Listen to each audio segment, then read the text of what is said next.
নতুন রূপে হতে যাচ্ছে এইচএসসি এক্সাম পরীক্ষা। নতুন রূপে আপনাদের পরীক্ষাটি অনুষ্ঠিত হবে।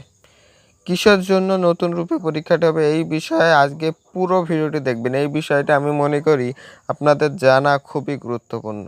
নতুন রূপ বলতে কি বোঝায়? নতুন কিছু, নতুনভাবে।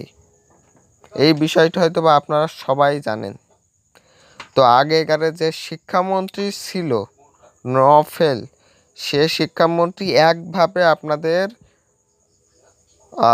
শিক্ষার হার বাড়াচ্ছিল, কিন্তু এখন নতুন যে শিক্ষামন্ত্রী নতুনভাবে সকল কিছু করবে, নতুনভাবে আপনাদের পরীক্ষাটি অনুষ্ঠিত করবে।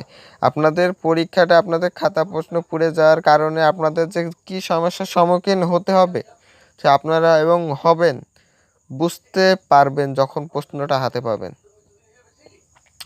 প্রশ্নটা যখন হাতে পাবেন, আগের যে সাবজেক্টগুলো পরীক্ষা দিয়েছিলেন ওই সাবজেক্টের অনুযায়ী যেমন একটু হালকা কঠিন হলেও 100%-এর ভিতরে 100% কঠিন আসবে এখন নতুন শিক্ষামন্ত্রী যে এসে।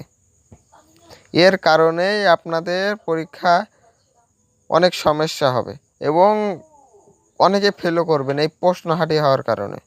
কারণ আগেকার যে শিক্ষামন্ত্রী ছিল সে সাধারণভাবে সবাইকে পাশ করিয়ে দেওয়ার চিন্তাভাবনা ছিল, কিন্তু নতুন শিক্ষামন্ত্রী এমন পরিস্থিতিতে দাঁড় করিয়েছে যে কোনোভাবেই আপনাদের কিন্তু আগেকার যে শিক্ষামন্ত্রী 11 তারিখে পরীক্ষা অনুষ্ঠিত না হওয়ার পরে যদি না করতে পারতো তখনই অটোপাসের ঘোষণা সে দিয়ে দিবে বলেছিল, কিন্তু নতুন শিক্ষামন্ত্রী আসার কারণে পরীক্ষা স্থগিত হবে না। মানে পরীক্ষা স্থগিত আছে কিছুদিনের জন্য, অনির্দিষ্টকালের জন্য, কিন্তু পরীক্ষা যখন হবে নতুন রূপে পরীক্ষা হবে।